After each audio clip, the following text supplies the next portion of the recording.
Are you ready to cross the border into Canada and take on the trucking industry like a pro? If you're a seasoned driver or just starting out, we've got all the juicy details you need to make your trip a success. In this Customs Consulting Do-It-Yourself video, I'll guide you through the process of obtaining the necessary barcodes, lead sheets, and customs documents for crossing the Canadian border with ease. And trust us, it's easier than you think. First things first. When crossing into Canada with a commercial shipment, you'll need a physical and scannable barcode at the time of arrival. But don't worry, if you're using Border Connect ACI eManifest software, you can easily obtain an ACI lead sheet with a barcode of your conveyance reference number, or trip number. All you have to do is fax, email, or print it right from the software, and voila, your driver's good to go. But let's say you're not using Border Connect, or you don't have an ACI eManifest lead sheet.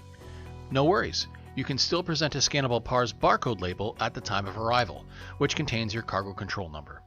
This label is usually affixed to the commercial invoice or bill of lading and can be used to release your driver. And now, let's talk about what's required for other shipment release types other than a PARS.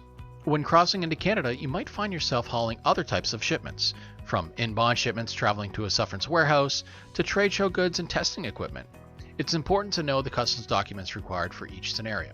For example, if you're moving goods in bond to a sufferance warehouse or hauling personal goods, you'll need an A8A in-bond cargo control document. These documents contain 5 separate pages, usually carbon copied, and are needed to provide to the separate departments of CBSA. But don't worry, you can print these documents directly from Border Connect's ACI shipment page, or you can order them online at borderprint.com. Another common scenario is when highway carriers are moving goods either through the US or Canada back to its originating country. This is called an in-transit move. An in-transit move requires an A8B in-transit manifest. These carbon copied documents come in 4 separate copies, so you can provide them to the officer at each step of the journey. To learn more about in-transit moves and in-transit manifests, you can visit Border Connect Support Wiki, which will be provided in the description below. But that's not all.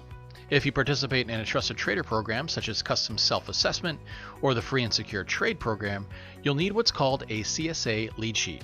These sheets come in barcoded lead sheet form or plastic card form and contain all the necessary information for approved drivers to use the fast lane at the time of arrival. These lead sheets contain the CSA carrier name, highway carrier code, and the CSA approved business importer number. And lastly, you can find a list of all the shipment release types and their associated document requirements on the Border Connect Support Wiki. A link to this page will be provided in the description below. So there you have it. With Border Connect eManifest software and Border Print, obtaining the necessary documentation and barcode labels for crossing the Canadian border is a breeze. So sit tight, buckle up, and get ready for a smooth ride. Hi, I hope you enjoyed this video and found it helpful. If you'd like to watch more videos like this, check out these videos here, or subscribe below.